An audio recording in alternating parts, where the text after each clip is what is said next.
اليوم وصفتنا هي عجينة المعروك بطريقة كتير حلوة، بتطلع معكم عن جد عجينة قطنية كتير كتير هشة من جوا، عن جد ولا أروع من هيك.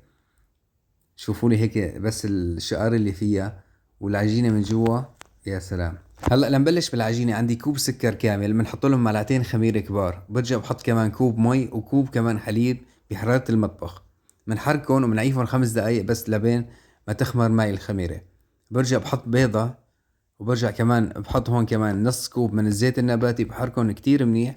بحط عندي هون 6 كوب ونص من الطحين، بس رح احط هلا 3 كوب، وبرجع بحط هون عندي الفانيليا والملح والمحلب، والمقادير كلها مكتوبة تحت. برجع بخلطهم، وبرجع هلا بنزل كمان هون الزبدة، معلقتين كبار زبدة، وبرجع بحط كمان 3 كوب طحين التانيين، اكيد ما حدا شاف شي.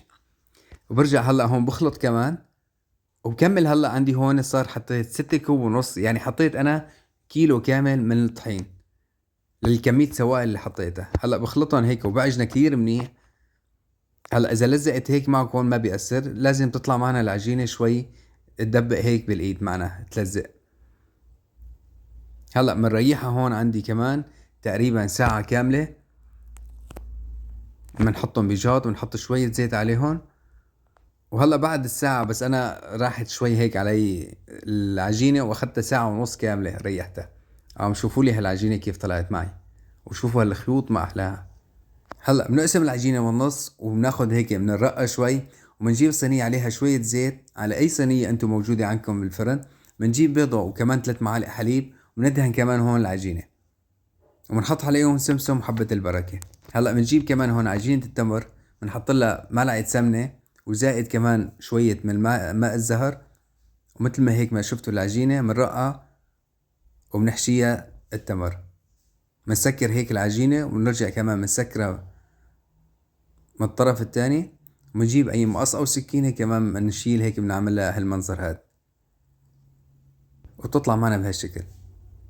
هلا بنرجع بدنا نريح العجينة على بخار المي، بنحط مي سخنة كتير بالفرن، وبنحط العجينة بالفرن وبنسكر عليها نص ساعة. هلا هيك بعد ما خمرتها انا، برجع بحطها بالفرن على درجة حرارة 200، بتطلع معنا بهالشكل هاد.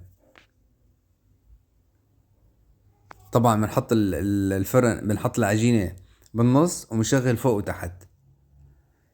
طبعا حطيت عليها القطر هون كمان، وبتطلع معنا هيك بعد ما بردت. يا سلام، شوفوا لي هلا هالشقر وهالشكل هاد. عجينة عن جد، الريحة شو بدي لكم على الريحة، ريحة لحالها بتحكي. شوفوا لي الاسفنجي، يا سلام. هلا هيك صار وقت الذوق، بنقول بسم الله. يا سلام، عن جد العجينة قطنية، طالع عن جد مثل الهاليوم.